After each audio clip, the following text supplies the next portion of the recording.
Officer Tatum just disrespected the whole black community when he said this about the Tulsa Race Riots. First, I want to address a myth that I believe is a myth. And this is why you can hardly ever trust what black people say happened to black people in this country, to the tune that I'm willing to not believe 90% of people's lies about racism and all these other things. It is now gotten to the point where it is impossible for me to believe black leaders and the black struggle in America. Here's why. A Tulsa massacre. Did a little research. I watched a couple videos of people explaining it from a historical perspective. I did a little bit of research reading about the facts and circumstances surrounding the Tulsa massacre that it is today. It was a race riot. These black activists and scholars turned it into the massacre of Tulsa.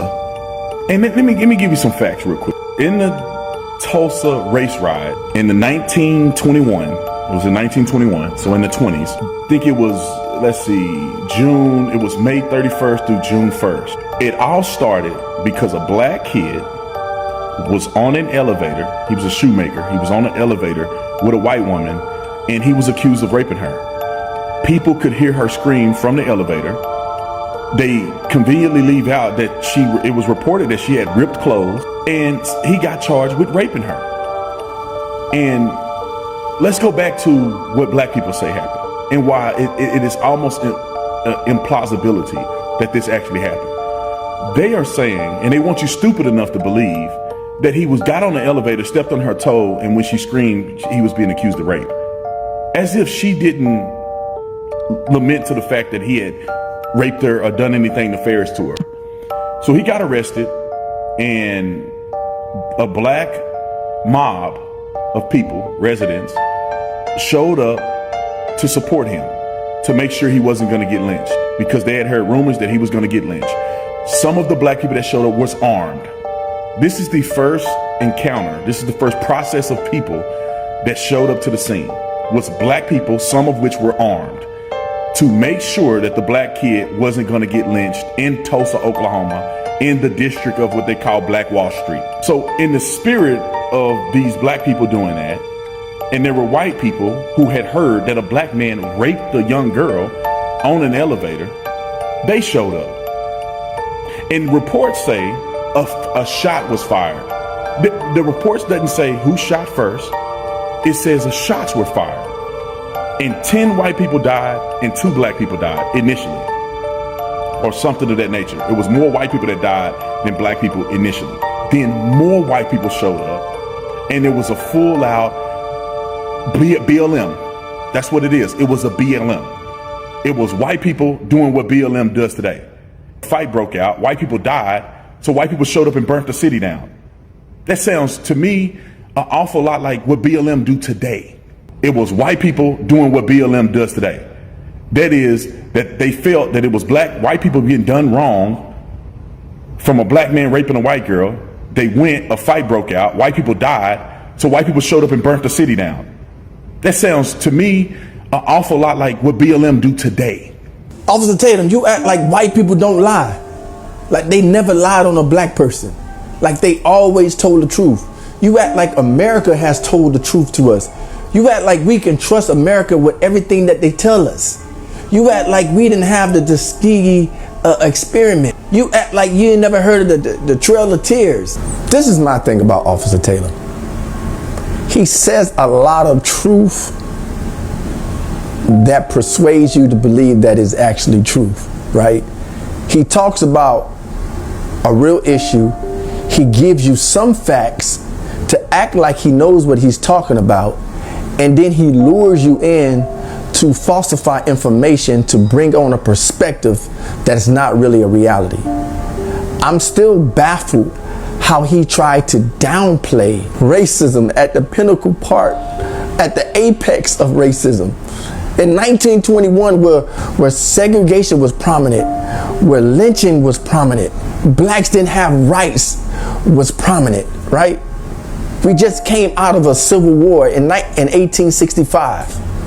And here in a point where blacks was not even considered half of a man, he tried to take away what happened in Tulsa. That's sick. That is a sick mindset of delusion. And I don't know his ploy. I don't know his fixation. I'm assuming that is something that is clickbaitish. It rages people. I think he's antagonizing people. He's rage baiting people. But I want to set some of the record straight of the things that he said to bring in context with true history seekers, right? I went to the University of Oklahoma. One of my majors was African American Studies, and we learned about the Tulsa Race Riots intensively. And I was baffled to hear his take on the Tulsa Race Riots. I want to clarify some things to bring in perspective the real reality of what happened. First, I want to address a myth that I believe is a myth. First of all, he started his whole statement off with, let me address a myth that he believes is a myth, that he don't believe that racial segregation, racial discrimination, killings and lynchings and lynch mobs didn't exist, that the Underground Railroad wasn't real, like, you know what I'm saying? Like the civil rights movement didn't mean anything, like blacks had everything that they needed to succeed, to be successful in America, which they did never have rights, right? He thinks that the Tulsa Race Riots was a myth. That's the first thing. And this is why you can hardly ever trust black people in the plight of black people in this country. You can rest assured that you cannot trust what black people say happened to black people in this country, to the tune that I'm willing to not believe 90% of people's lies about racism and all these other things. So he's saying that 90% of the history that's been hidden from us, the history that they don't tell, the history that they don't show, is a lie. The history that they put in the books is the truth, but the history that they don't want to give you is an actual lie. Like, you have to go in back stores, you have to dig, you have to research this, you have to get this in other ways, because the government, the educational system, took away African American studies, took away diversity studies in schools, so you would not learn about the treacherous history to what Americans did to Native Americans, to indigenous people, to black people. You got to go and find that information. But 90% of what you find that they're hiding from you is not true. How stupid are you? I did a little bit of research reading about the facts and circumstances surrounding the Tulsa massacre that it is today. It was a race riot before, I don't know, 2018. They turned in these black activists and scholars turned it into the massacre. Yes, it's a massacre. Your little research is not really research. It's a massacre that happened in 1921 on Memorial Day weekend, right?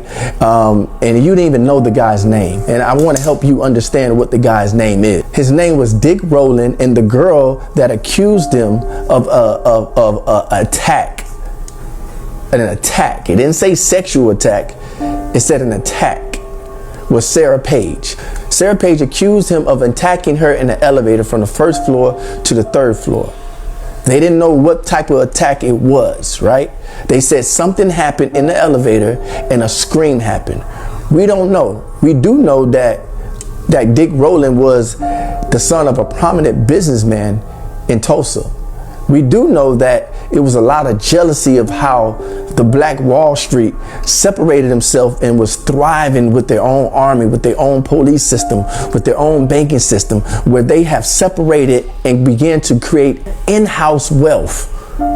Their farming system, the industrial system, everything was in-house. That's why it was called the Black Wall Street. But they would sometimes do business with each other. Whites would do business over there, blacks would do business over there, right? It still had its fine lines in how they did business. When he gets out the elevator, people identify him and he's arrested. He's arrested. Now watch this. Officer Tatum said that he was screaming, it was a sexual assault, and he was thrown in jail, and it was accused, the young lady clothes were tore off. They conveniently leave out that it was reported that she had ripped clothes, and he got charged with raping her. And let's go back to what black people say happened and why it is almost implausibility that this actually happened. They are saying, and they want you stupid enough to believe, that he got on the elevator, stepped on her toe, and when she screamed, he was being accused of rape. As if she didn't lament to the fact that he had raped her or done anything nefarious to her. None of that happened. He went to jail. Somebody wrote an article on what happened, and a newspaper dropped the next day saying that he sexually assaulted and tried to vape a young lady in the elevator. An elevator that went from the first to the third floor. This young man tried to vape or sexual assault this young lady in the elevator. The charge was absolutely improbable. From the first floor to the third floor. Improbable. But it was the spark. They couldn't wait because he was the son of a prominent black businessman. The spark that set off the riots was when 19-year-old African-American Dick Rowland was arrested for allegedly attacking 17-year-old Sarah Page, a white elevator operator in a downtown building. On the morning of May 31st, Rowland was taken to jail at the courthouse. So Dick Rowland was actually arrested hours later. He was picked up and arrested. The next day, a news article was dropped on the behalf of what happened. And they put out propaganda that the young lady was sexually assaulted. When people of the town read the news article, they began to form a lynch mob. It started with 50 people, then it grew to 100, then it grew to 200, and it was outside of the jail demanding that the jail release Mr. Rowland so they can lynch him. They was screaming this outside of jail. They formed a whole lynch mob. Then a guy named A.J. Smith, who was a writer for the black community, began to write and talk about what was going on with Mr. Rowland. Rowland's parents went down to give bail money and they denied them. They thought they was antagonizing them because what black person shows up with this type of money trying to demand bail of their son? So the bail was denied. Then A.J. Smith took over and began to see the outrage of what was going on in front of the jail, that they was demanding to kill this young man without a fair trial, without even understanding what's going on, without even reading his rights, arrested him unjust. So they went down there to make sure that he was safe. And they went down there with 75 men. 75 men. Black unity.